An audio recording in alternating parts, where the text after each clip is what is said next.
Hello 11th class, मैं John ma'am बोल रही हूँ, आपकी ज्योग्राफी की मैम। और एक बार फिर से मैं आप सभी 11th क्लास के ज्योग्राफी के बच्चों का ज्योग्राफी ऑनलाइन क्लास में स्वागत करती हूँ।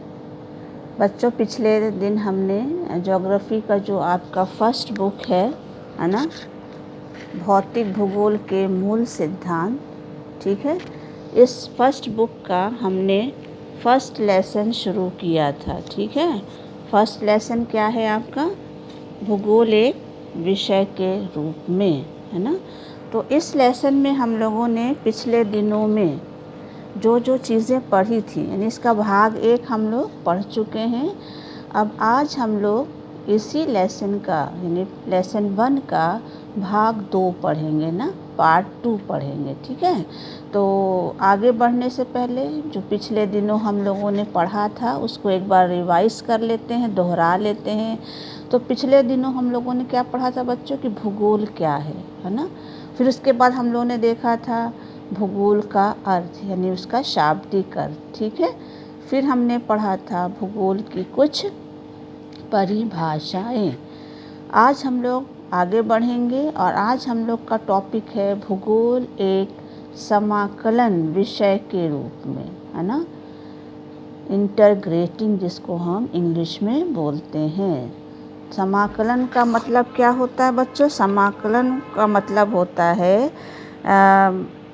एक में मिलाया हुआ, यानी भूगोल में और बहुत सारे विषय जो हैं वो क्या हैं, मिले हुए हैं ना। तो भूगोल कई विषयों का क्या है, एक समाकलन है ना। तो शुरू करते हैं बच्चों। भूगोल एक संश्लेषणात्मक विषय है ना, सिंथेसिस, है ना। इंग्लिश संश्लेषणात्मक को इंग्लिश में क्या बोलते हैं? सिंथेसिस। तो भूगोल एक क्या है बच्चों? संश्लेषणात्मक विषय है। संश्लेषणात्मक का मतलब क्या होता है कि इसमें जो है और सारे, है ना, जो विषय हैं उन सब को क्या है वो मिलाया गया है। मतलब भूगोल एक ऐसा विषय है जिसमें और सारे विषय क्या हैं, सम्मिलित है, मिले हैं, जिनका हम भूगोल में अध्ययन करते हैं ना। तो भूगोल एक क्या है बच्चों? संश्लेषणात्मक, ठीक है, क्या है, विषय है। इसके अंतर्गत क्षेत्र विशेष के जो भौतिक लक्षण होते हैं ना, यानी भूगोल के अंतर्गत हम किसी क्षेत्र विशेष का जो भौतिक लक्षण है, भौतिक लक्षण क्या हैं? जैसे उच्चावच। उच्चावच कैसको बोलते हैं? जो ऊंचे और नीचे भाग हमारे धरातल पर पाए जाते हैं, जैसे पर्वत, है ना, पठार, मैदान, है ना, ये सब क्या है बच्चों? उच्चावच हैं। तो भौतिक लक्षण कौन कौन से हैं? उच्चावच, मिट्टी, वनस्पति और जलाशय, ये सब क्या है बच्चों? भौतिक लक्षण हैं। व सामाजिक लक्षण, सामाजिक लक्षण में क्या क्या चीज़ें हैं? जैसे ग्राम, ग्राम मतलब गांव, नगर, व्यापार, वाणिज्य और जनसंख्या विस्तार, घनत्व, है ना, जनसंख्या का घनत्व, साक्षरता, समस्याओं, है ना, आदि की क्षेत्र विशेष के संदर्भ में क्या की जाती है? व्याख्या की जाती है। यानी भूगोल कैसा विषय है? संश्लेषणात्मक विषय है, जिसमें भौतिक लक्षण जैसे उच्चावच, मिट्टी, और सामाजिक लक्षण जैसे ग्राम, नगर, व्यापार, इन सब का क्या किया जाता है? व्याख्या की जाती है ना, किसी क्षेत्र विशेष के संदर्भ में। आगे चलते हैं बच्चों। भूगोल एक संश्लेषणात्मक विषय के रूप में अनेक प्राकृतिक और सामाजिक विज्ञानों से क्या है? अंतःपृष्ठ संबंध है। यानी भूगोल क्या है बच्चों? एक संश्लेषणात्मक विषय के रूप में प्राकृतिक तथा सामाजिक विज्ञानों से अंतःपृष्ठ, है ना, या अंतरापृष्ठ क्या है? संबंध है। अंतरापृष्ठ का मतलब क्या होता है बच्चों? अंतरापृष्ठ का मतलब होता है कि एक दूसरे को जिन विषयों से ये संबंधित है या जिस विषय से भूगोल का संबंध है, वो विषय और भूगोल एक दूसरे को क्या करते हैं, बहुत प्रभावित करते हैं। यानी इनका कैसा संबंध है, अंतरापृष्ठ संबंध है ना। तो आगे चलते हैं बच्चों। इसके उपागम की प्रकृति समग्रात्मक है ना, जिसको हम होलिस्टिक बोलते हैं ना, होलिस्टिक। तो इसके उपागम की प्रकृति समग्रात्मक यानी होलिस्टिक है ना होती है। ये विषय इस तथ्य को मानता, यह विषय मतलब भूगोल, इस तथ्य को मानता है कि विश्व क्या है बच्चों, एक परस्पर निर्भर तंत्र है। यानी विश्व जो है वो परस्पर निर्भर तंत्र है, एक परस्पर निर्भर तंत्र। यानी भूगोल क्या मानता है, भूगोल मानता है कि विश्व जो है वो एक परस्पर निर्भर तंत्र है। आज वर्तमान विश्व से एक वैश्विक ग्राम का बोध होता है। यानी जो आज का हमारा विश्व है, वर्ल्ड है, वो एक किसका बोध कराता है, एक वैश्विक ग्राम का बोध कराता है। क्यों ग्राम का बोध कराता है, वैश्विक ग्राम का? इसमें हमारे जो परिवहन है और जो सूचना तकनीकी है ना साधनों ने जो स्थानिक दूरी है, यानी स्थानों की दूरी जो है वो कम करने में क्या किया है, महत्वपूर्ण योगदान दिया है ना। इसलिए जो पूरा विश्व है बच्चों वो किसके रूप में है, किसका बोध कराता है, एक वैश्विक ग्राम का। यानी जो परिवहन है, जो संचार की तकनीकी है, उसने जो स्थानों के बीच को जो लंबी चौड़ी दूरियां थी उनको क्या कर दिया है, कम कर दिया है। तो पूरी दुनिया क्या हो गई है, समेट गई है ना। किसने समेट दिया है, जो हमारे परिवहन के साधन हैं, जो हमारा संचार तंत्र है, जो हमारे तकनीकी साधन है, इन्होंने पूरे दुनिया के जो स्थान हैं, विभिन्न स्थान, दूर से दूर स्थित स्थान, इनके बीच की दूरी को क्या करा है, कम कर दिया है। यानी इसमें कम करने में महत्वपूर्ण योगदान दिया है।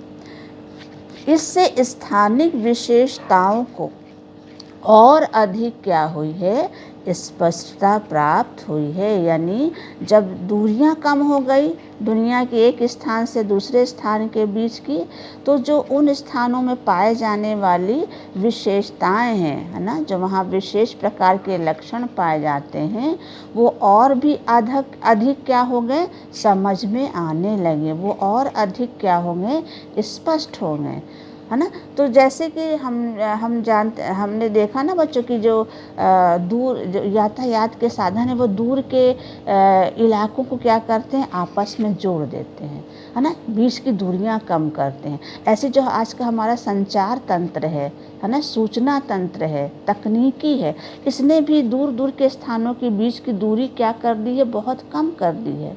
आज हम कुछ घंटों में ही दुनिया के किसी भी कोने में पहुंच जाते हैं ना।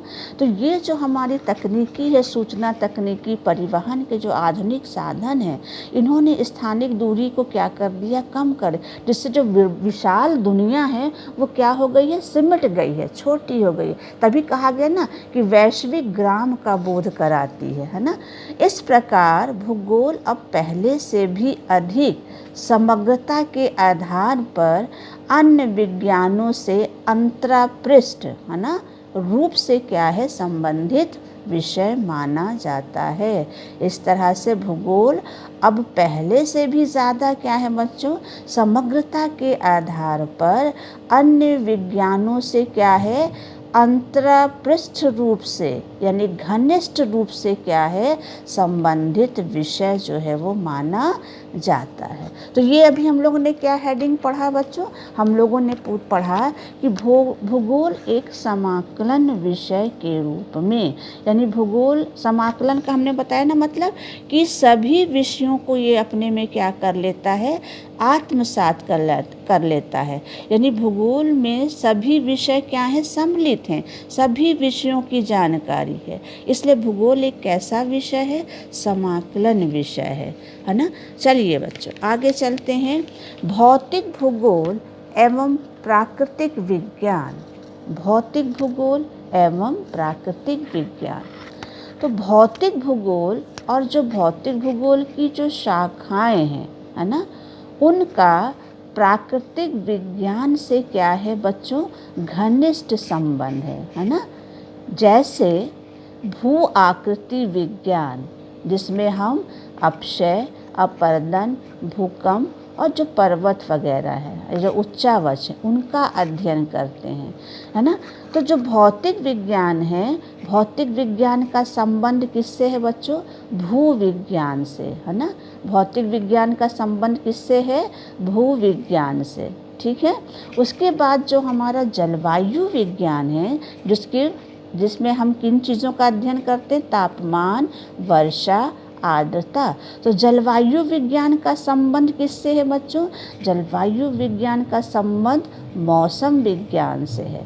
इसी तरह बच्चों समुद्र विज्ञान, जिसमें हम महासागरों की लवणता, उनका तापमान और प्रवाल के बारे में अध्ययन करते हैं। तो जो हमारा समुद्र विज्ञान है, इसका संबंध किससे है बच्चों, जल विज्ञान से है। इसी तरह जो हमारा मृदा विज्ञान है, जो इसमें हम मिट्टी के बारे में पढ़ते हैं, तो मृदा विज्ञान का संबंध किससे है बच्चों, मृदा भूगोल से है ना। और इसी तरह जो जैव भूगोल है, जिसमें हम पादप का मतलब जो विभिन्न प्रकार की वनस्पतियां हैं और जंतु हैं, तो जैव भूगोल का संबंध किससे है, जीव विज्ञान से। तो इस प्रकार से हम देख रहे हैं बच्चों, इस तरह से स्पष्ट हो रहा है कि जो हमारे भू आकृति विज्ञान है, जलवायु विज्ञान है, समुद्र विज्ञान है, मृदा भूगोल है, जैव भूगोल है ना, इन सब का प्राकृतिक विज्ञान से क्या है, घनिष्ठ या निकट का संबंध है। ये भू आकृति विज्ञान, जलवायु विज्ञान, मृदा विज्ञान, समुद्र विज्ञान, जैव भूगोल, ये सब भूगोल के क्या हैं बच्चों, शाखाएं हैं। और भूगोल की इन शाखाओं का संबंध किससे है, प्राकृतिक विज्ञान। जैसा भी हम लोगों ने यहाँ देखा है ना, तो इनका संबंध किससे है, प्राकृतिक विज्ञान से निकट का संबंध है। कैसे हम कह सकते हैं कि इनका प्राकृतिक विज्ञान से निकट का संबंध है, क्योंकि ये अपनी सूचनाएं जो हैं इन्हीं विज्ञानों से क्या करते हैं, प्राप्त करते हैं। यानी भूगोल के जो ये शाखाएं हैं, भू आकृति विज्ञान, जलवायु विज्ञान, समुद्र विज्ञान, मृदा भूगोल, जैव भूगोल, इनका प्राकृतिक विज्ञान से क्यों घनिष्ठ संबंध है, क्योंकि भूगोल के ये सारे जो शाखाएं हैं या जो विज्ञान है ना, भूगोल के जो विज्ञान है या शाखाएं हैं, ये अपनी सूचनाएं इन्हीं विज्ञानों से क्या करते हैं, प्राप्त करते हैं। इसलिए कहा जा सकता है कि भौतिक भूगोल और जो हमारा प्राकृतिक विज्ञान है, ये दोनों में ही निकट का और घनिष्ठ क्या है बच्चों, संबंध है। अब चलते हैं भूगोल एवं सामाजिक विज्ञान, है ना। भूगोल एवं सामाजिक विज्ञान। तो भूगोल के बच्चों दो शाखाएं हैं, दो प्रमुख शाखाएं हैं, अभी हम लोग आगे पढ़ेंगे। एक है भौतिक भूगोल और दूसरी शाखा है इसकी मानव भूगोल, है ना। दूसरी शाखा कौन सी है, मानव भूगोल। ये भूगोल की दो शाखाएं हैं प्रमुख।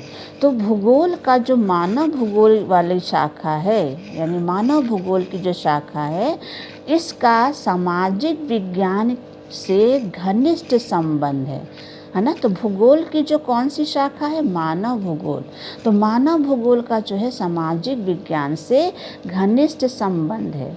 जैसे आर्थिक भूगोल, है ना, ये मानव भूगोल की शाखा है आर्थिक भूगोल, जिसमें हम व्यापार, वाणिज्य, कृषि, पशुपालन उद्योग के बारे में पढ़ते हैं या अध्ययन करते हैं तो आर्थिक भूगोल का संबंध किससे है बच्चों? सामाजिक विज्ञान के किस विषय से? अर्थशास्त्र से है। उसी तरह बच्चों सामाजिक भूगोल में हम समाज की उत्पत्ति और विकास का अध्ययन करते हैं। तो सामाजिक भूगोल का संबंध किससे है बच्चों? समाजशास्त्र से है, सोशियोलॉजी से है। उसी तरह बच्चों जो ऐतिहासिक भूगोल है जिसमें हम तथ्यों का ऐतिहासिक अध्ययन करते हैं, तो ऐतिहासिक भूगोल का संबंध किससे है? इतिहास से है, हिस्ट्री से है। राजनैतिक भूगोल जिसमें हम राष्ट्रों की सीमा, विस्तार और उस राष्ट्र के संसाधनों के बारे में पढ़ते हैं। तो राजनीतिक भूगोल का संबंध किससे है? राजनीतिक विज्ञान से, यानी पॉलिटिकल साइंस से है। उसी तरह बच्चों जनसंख्या भूगोल जिसमें हम जनसंख्या वितरण, घनत्व, लिंग अनुपात और साक्षरता के बारे में अध्ययन करते हैं। तो मानव भूगोल की जो शाखा है जनसंख्या भूगोल, इसका संबंध सामाजिक विज्ञान के विषय जनांकिकी से है। किससे है? जनांकिकी से है। तो जनसंख्या भूगोल का संबंध किससे है बच्चों? सामाजिक विज्ञान के किस विषय से है? जनांकिकी से घनिष्ठ संबंध है। तो इस प्रकार से हमने देखा बच्चों कि भौतिक भूगोल का जो संबंध है वो सामाजिक विज्ञान के विषयों से भी है ना। तो कौन कौन से विषय से है सामाजिक विज्ञान के विषय? वो हम लोगों ने देखा अभी। कौन कौन से विषय थे बच्चों? पहला विषय क्या था? वो था हमारा आर्थिक भूगोल। दूसरा कौन सा था? वो आपका ऐतिहासिक भूगोल। फिर क्या था? सामाजिक भूगोल। और फिर उसके बाद हमारा राजनीतिक भूगोल और जनसंख्या भूगोल। तो इन विषयों से भूगोल का क्या है? संबंध है। राजनीतिक शास्त्र का मूल उद्देश्य है राज्य, क्षेत्र, जनसंख्या, प्रभुसत्ता का क्या करना है? विश्लेषण करना। यानी राजनीतिक शास्त्र में, पॉलिटिकल साइंस में हम इन्हीं चीज़ों का क्या करते हैं? और किन चीज़ों का? राज्य, क्षेत्र यानी उनकी जो सीमाएं हैं, जनसंख्या है, प्रभुसत्ता, इनका हम अध्ययन राजनीति शास्त्र में करते हैं। जबकि भूगोल में, राजनीतिक भूगोल में हम एक क्षेत्रीय इकाई के रूप में राज्य और उसकी जनसंख्या के राजनीतिक व्यवहार का क्या करते हैं? अध्ययन करते हैं। इसी तरह बच्चों अर्थशास्त्र में हम अर्थव्यवस्था की मूल विशेषता जैसे उत्पादन, वितरण, विनिमय, उपभोग का अध्ययन करते, उसकी विवेचना करता है। जबकि भूगोल में हम इनके स्थानिक पक्षों का क्या करते हैं? यानी इनके अर्थव्यवस्था की जो स्थानिक पक्ष हैं उनका हम क्या करते हैं? अध्ययन करते हैं। इस चित्र में भी आप देख सकते हो बच्चों, ये हैं हमारे प्राकृतिक विज्ञान है ना के शाखाएं, और ये है हमारा सामाजिक या भूगोल की शाखाएं है ना। तो प्राकृतिक विज्ञान के जो उसमें दिखाया गया कि भूगोल का किन किन विषयों से संबंध है। तो अगर हम प्राकृतिक विज्ञान में देखें तो भूगोल का संबंध जो है वो है ना गणित एवं खगोलिकी से है ना। इसी तरह भूगोल भू आकृति विज्ञान जो भूगोल की शाखा है, क्षेत्र है, इसका संबंध भू विज्ञान से है। ठीक, इसी तरह जलवायु विज्ञान का संबंध किससे है बच्चों? मौसम विज्ञान से है। इसी तरह समुद्र विज्ञान का जो भूगोल का क्षेत्र है, इसका संबंध किससे है? जल विज्ञान से। इसी तरह मृदा भूगोल है ना, जो भूगोल की क्षेत्र है, इसका संबंध मृदा विज्ञान से है। इसी तरह बच्चों जो हमारा पादप भूगोल है, जिसमें हम वनस्पति पेड़ पौधों का अध्ययन करते हैं, इसका संबंध वनस्पति प्राकृतिक विज्ञान के कौन से शाखा से है? वनस्पति विज्ञान से। तो ये तो प्राकृतिक विज्ञान की शाखाएं हैं जिससे भूगोल का क्या है? संबंध है। अब चलते भूगोल का संबंध किन किन सामाजिक विषय से। अब ये नीचे हमने लिखा जो है ये है सामाजिक विज्ञान के विषय। तो भूगोल का जो संबंध है वो है पहला आर्थिक भूगोल का संबंध अर्थशास्त्र से है। ठीक, जनसंख्या भूगोल का संबंध जनांकिकी से है। ठीक, राजनीतिक भूगोल का संबंध राजनीति शास्त्र यानी पॉलिटिकल साइंस से है। उसी तरह बच्चों ऐतिहासिक भूगोल का संबंध इतिहास से है। उसी प्रकार बच्चों भूगोल का क्षेत्र है सामाजिक भूगोल, इसका संबंध किससे है? समाजशास्त्र से है। तो हमने देख लिया बच्चों कि भूगोल का संबंध जो है वो प्राकृतिक विज्ञान के विषयों से भी है और भूगोल का संबंध सामाजिक विज्ञान के विषयों से भी है।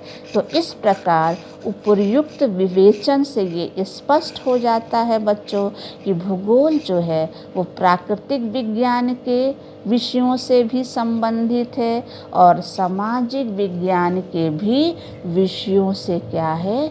घनिष्ठ रूप से क्या है? संबंधित है। तो इतना आपको बच्चों समझ में आ गया।